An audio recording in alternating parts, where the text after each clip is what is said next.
Você sabe que o livro de Provérbios é um dos livros mais mal interpretados de toda a Escritura Sagrada. Nesse vídeo, eu queria fazer uma interpretação de Provérbios, mas não só isso. Eu queria ajudar você a interpretar um provérbio de uma forma correta.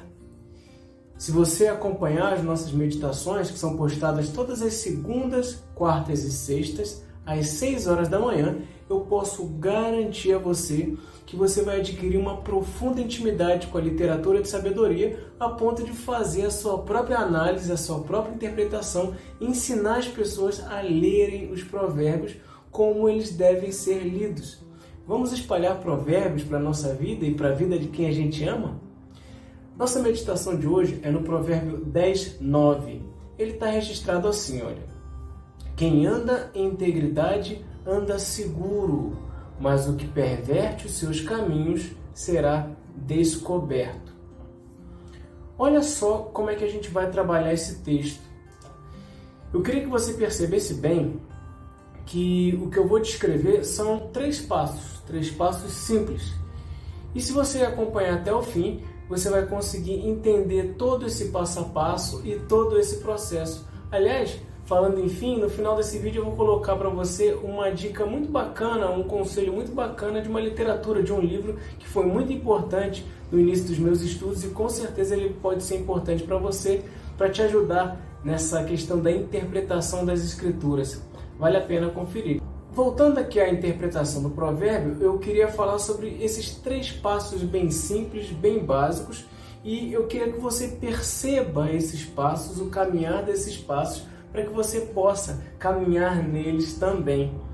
Olha só, primeiro eu vou fazer uma rápida análise dos elementos da poética hebraica, tá? Mas eu vou tentar fazer isso sem que você perceba. Eu vou tentar fazer isso sem ficar aqui falando nomes técnicos ou nomes assim muito rebuscados para dar aqui um certo ar de intelectualidade, mas que acaba dificultando e prejudicando o seu entendimento. Eu vou tentar trazer aqui os elementos da poética hebraica de uma forma simples.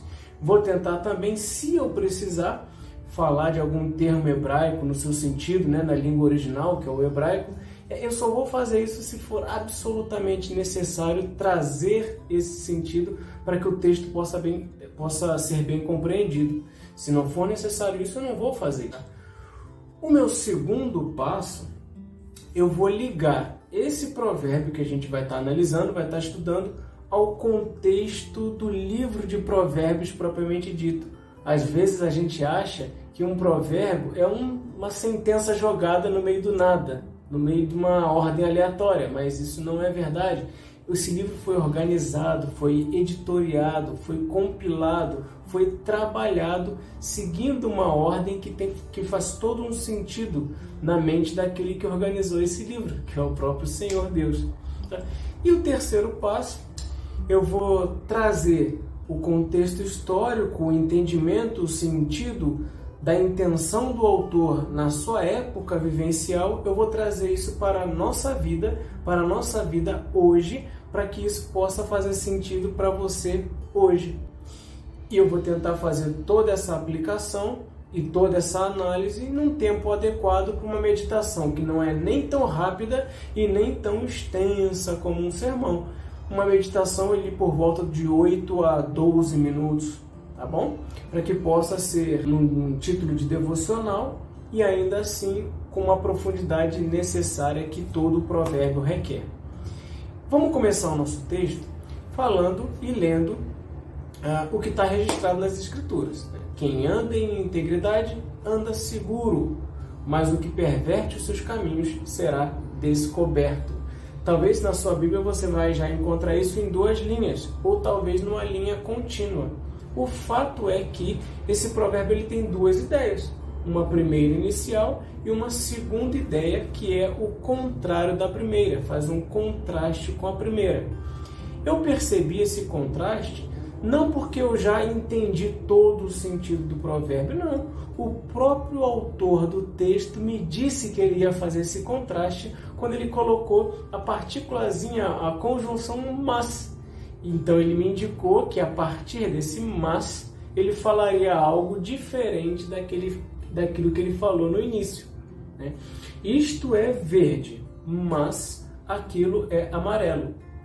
Este é feio, mas aquele é bonito. Então, normalmente, essa partícula a gente coloca ela para dizer algo contrário àquilo que a gente falou anteriormente. Os provérbios de contraste, eles são assim. Então, agora falando na primeira ideia desse provérbio, a gente vai perceber que ela tem um personagem principal. E o personagem principal desse provérbio é uma pessoa que anda com integridade. Ou seja, ela tem uma conduta, né, irrepreensível, ela não se corrompe, ela é uma pessoa de honra, ela é uma pessoa de boa índole, é uma pessoa educada, ela tem brio, né? A natureza das suas ações nos passam uma imagem de pureza, de justiça. Isto é integridade, aquele que não se corrompe. E diz o texto que essa pessoa anda segura. Mas como assim segura? Será que ela anda segura porque não vai acontecer nada de ruim com ela ou ela não vai sofrer algum tipo de violência? Não sei. Só me diz o texto que ela anda segura. Vamos continuar então lendo a segunda ideia para a gente clarear esse significado, porque vendo a segunda ideia a gente vai entender o que o autor do texto quis colocar em contraste com essa primeira ideia. Então a segunda ideia fala de uma pessoa que ela perverte os seus caminhos. Ou seja, né, para o poeta bíblico, o poeta hebreu, o contraste de alguém que anda com integridade não é uma pessoa que apenas não anda com integridade, mas é uma pessoa que promove dano ao seu próprio caminho. E aí, por um lado, se a pessoa íntegra anda segura, aquele que perverte o seu caminho, ele será descoberto. Mas como assim descoberto? Então, se ele vai fazer alguma coisa feia, alguma coisa às escondidas, todo mundo vai descobrir. Então, peraí, isso significa dizer que aquela segurança a que ele se referiu lá na primeira ideia não é uma segurança de não sofrer violência. É uma segurança daquela que você tem quando as suas condutas são retas, são irrepreensíveis. Pode cair o mundo, mas você vai dormir tranquilo. Você vai dormir em segurança, justamente porque você não fez nada de mal. Não tem por que ficar preocupado. Mas não para por aí não. Agora então, o que eu vou fazer? Eu vou ligar este provérbio específico ao contexto geral dos provérbios. Não foi isso que eu falei que eu ia fazer no segundo passo? Pois bem, quando a gente vai analisar provérbios, a gente não pode pegar sentenças soltas imaginando que elas podem ser aplicadas em qualquer contexto. Muitas pessoas pensam assim, e de fato, alguns provérbios, se você fizer isso, você não vai estar errando tanto assim. Mas é preciso sempre entender o contexto de sabedoria, o contexto do público-alvo, o contexto de uma série de coisas. E se aquele provérbio vai estar relacionado a isso, você tem que fazer essa aplicação. Nesse caso, o nosso provérbio, eu queria que você lembrasse do seguinte. O livro de Provérbios, ele tem um primeiro grande bloco, que vai do capítulo 1 até o final do capítulo 9. Esse primeiro grande bloco é uma espécie de introdução ao livro inteiro. E aí, a partir do capítulo 10, você começa a ver as sentenças de sabedoria, que podem ser curtas ou podem ser um pouco mais longas, mas de fato são sentenças de conclusões sábias. Esse primeiro bloco, ao que eu me referi, do capítulo 1 ao 9, essa introdução ela monta um cenário para a gente. E que cenário é esse? É um cenário onde há um instrutor, um sábio e um intenso ensino para que um jovem busque a sabedoria. Mais especificamente, lá no capítulo 2, do versículo 8 ao 19, você vai ver uma intensidade de instrução para que o jovem abandone as suas más companhias, porque elas é que vão convencer ele a flertar com a bandidagem, com a violência, com o homicídio. Então, essas más companhias vão estar sempre aliciando o jovem e dizendo que o caminho deles é um caminho muito mais atraente, muito mais prazeroso. Então a gente pode dizer que andar com integridade, andar seguro e não estragar o seu próprio caminho, você vai precisar ter uma necessidade gigante, gritante, de observar as suas companhias. E aqui um alerta, quando a gente fala em jovens e mais companhias, a gente sempre lembra dos nossos filhos, né, dos amigos deles, não é verdade?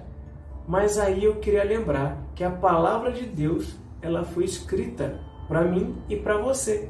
Ela tem o seu sentido principal, original, da intenção do autor do texto, mas ela também vai ter um sentido para a sua vida. Aí eu entro no terceiro passo, a aplicação prática daquilo que estava lá naquele período, para aquele público-alvo, para a nossa vida de hoje. E aí eu te pergunto, meu irmão, minha irmã, como andam as suas companhias? Será que as más companhias são apenas dos nossos filhos? São dos jovens? Quem está caminhando ao seu lado? Será que essas suas companhias estão te auxiliando a andar com integridade? Essas companhias estão te ajudando a andar seguro aos pés de Jesus Cristo? Meus irmãos, na vida a gente tem muitos conhecidos, muitos amigos de longas datas, né? Ou novos amigos. Eu jamais diria para você romper as suas amizades, não é isso. Mas eu queria te lembrar de uma coisa. A destra da nossa comunhão a gente estende aos irmãos da fé. Tá? São com eles que a gente aprende como buscar a sabedoria. São com eles que eles nos ajudam a ser cristãos melhores. Os jovens não devem aprender com outros jovens da mesma idade que ele. Os jovens devem aprender com cristãos mais maduros, na caminhada da fé há mais tempo. Eles que vão guiar de uma forma melhor qual é o caminho do Senhor para que o nosso jovem ande. E você que já não é tão jovem assim, dedique o seu tempo e a sua comunhão com aqueles que te levarão até a sabedoria e, consequentemente, a Cristo. Dedique o seu tempo e as suas conversas diárias com esses. Com os ímpios, nosso tempo e a nossa caminhada conjunta, ela deve ter apenas um único propósito, a evangelização. Pense nisso. Bem, se você gostou dessa meditação de hoje, se você quer aprender um pouco mais sobre essa questão dos provérbios ou da interpretação bíblica, eu queria te indicar um começo. Esse livro aqui, olha. Entendes o que lês? Gordon Fee e Douglas Stuart está vendendo na Vida Nova. Eu vou deixar a descrição aqui embaixo para que você, quem quiser, né, possa comprar esse livro. Eu não estou ganhando absolutamente nada com isso. É só um livro que me ajudou muito na caminhada. Ele tem um capítulo específico sobre a interpretação de sabedoria, onde ele vai abordar, né, os abusos da interpretação do livro de sabedoria das Escrituras. E eu te convido a acompanhar esse trabalho, a caminhar com os provérbios, a adquirir cada vez mais intimidade com a sabedoria israelita, a sabedoria inspirada e registrada por Deus, para que ela possa inspirar o seu dia a dia. Você possa também analisar individualmente os provérbios e que a gente possa viver numa cultura de provérbios. Deus abençoe. Um grande abraço.